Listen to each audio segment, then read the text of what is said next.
What is a sign in adulthood they were neglected as a child? Still feeling like you're always in trouble, even as a grown adult. Being shocked that their existence and actions are perceptible or meaningful to others. For example, they might easily blow off hangouts, not bother responding to texts, and show up late to things before quietly sitting down expecting that nobody really notices their presence or has any care whether or not they're around in the first place unless it is presumably random, convenient. Usually it is surprising and hurtful to realize that this has actually made the other people feel bad. But it is done with the genuine belief that literally nobody cares and you have no possible influence on anybody's life or feelings either way. I don't trust promises that people make. I avoid conflict as much as possible and tend to look for an exit if things get loud or if people move fast. I try not to be a burden to anyone, but I'm always checking in with people to make sure someone cares about them.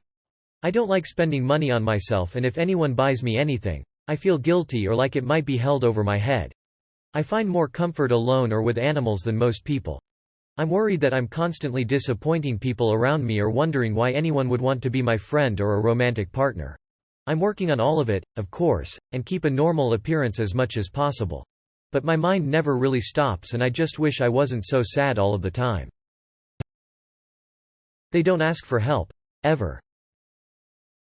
In addition to what has already been said, constantly apologizing for things that need no apologies.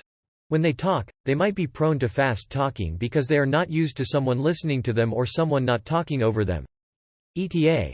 While I'm currently at the top of this comment section, I just want to take the time to say how beautiful it is to see you all supporting each other in the comments. I hope everyone feels seen and heard tonight. Massive black spots in your memory. Feeling completely disconnected from your parents. Looking back at what you do remember as if it was lived by someone else. Fear of abandonment, especially completely unexpected. Believing people will find someone better, or they get sick of you. Believing what makes you unique are actually flaws, and more reasons to leave. People pleasing resulting in a lack of healthy boundaries. Such as putting others' needs before your own and having a hard time saying no, and then once you do say no, wondering if they are mad or going to leave you. Not asking for help or having difficulty delegating. There's being strong and independent, and then there's being stubborn and refusing to rely on anyone else for any sort of help. Currently working though all of the above in therapy. Edited for clarity. Second edit. My first award. Thank you to everyone replying. I see you.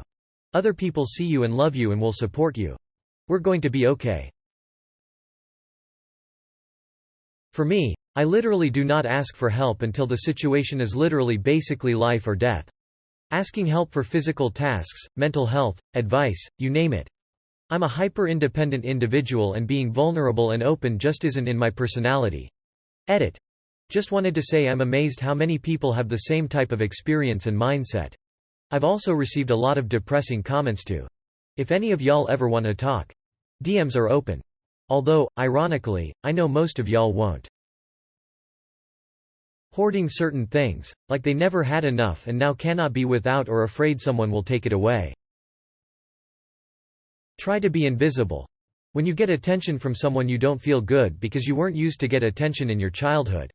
That's why you don't like to show yourself and try to be as invisible as possible. Someone who rarely shares what happens at home or talk about their family.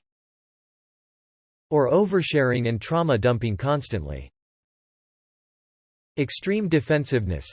Growing up you felt like you had to fight to the death for what you knew was right because you were constantly being told that things you saw in front of you, or experienced firsthand, didn't happen. Having an insecure attachment style. Being out of touch with your feelings and had no one to teach you how to regulate them. Trouble in their relationships, often seeking out unavailable partners.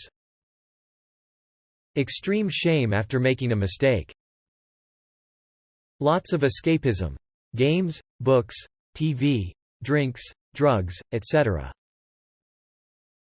Gets discouraged easily and always need words of affirmation BC they didn't receive any from parents. If they make a small mistake they can't help but keep thinking about it over and over again and feel like everyone in the world hates them. This is something I feel is largely untalked about in regards to victims of severe neglect having difficulty with basic functional skills like cleaning, hygiene, etc. I know because that happened to me. When you grow up amongst bugs and mold and rotting food and trash, wear dirty clothes all the time, and go months without showering, sleeping in piss-soaked sheets that haven't been changed in months even though you wet the bed every night, it really fucking affects your developing brain. Skills implemented in childhood are crucial for the rest of your life. And when you never are taught them, or never taken care of, or don't even have access to do it yourself if you wanted to, then once you're an adult you have to teach yourself all this shit you should have known by the time you were 12. You have to reparent yourself, and create new brain pathways to replace the fucked up ones ingrained in you. It's really fucking hard in a way people can't understand unless you've experienced it. A good metaphor for it would be never being taught to speak or read or write, and having to teach yourself to talk and read and write as an adult. There's just fundamental skills that are not there, and it is so much harder to learn that stuff as an adult. I don't even mean so much as not knowing how to wash dishes, though that's it too. My first boss showed me how to properly wash dishes when I was 18. As much as I do the fundamental organization, planning, management, and execution skills that underlay everything you do in your life. It's not just washing dishes for me. Every step in washing dishes is its own task that requires its own management, organization, planning, and execution. So washing dishes is actually 20 different individual tasks, and all of those things are overwhelming. Going back to the never learning how to talk to read or write metaphor, it's like it's never just saying, reading and writing words for me. Every single movement of my mouth, every single letter requires as much effort for me as it does for someone else to just say the word. By the time I'm done with A, everyone else is done with the whole alphabet. It's hard to explain, and I'm not sure if I'm doing a good job at trying to. There's just a piece missing that everyone else has, but I don't. People pleaser, over-apologetic. Says I'm sorry a lot even when it's not their fault. Difficulty making decisions, self-critical, low self-esteem, self-soothing behaviors such as humming, rocking body or feet. Shares a lot of ADHD-like symptoms and might even be diagnosed with ADHD. Panic attacks at random times and not knowing the reason for the sudden panic attack. Anxious around holidays or certain annual events. Struggle with being the center of attention. Sometimes little things will cause a big emotional reaction. Difficulty asking for help. Obsessions over certain things like food, clothing, cleaning. Wanting to do things for themselves and not including others, especially when it's normal to include others. Put themselves down. Over-explaining or providing too much information or detail when talking about why or what they did. Sleep disturbances such as night terrors, vivid nightmares, sleepwalking.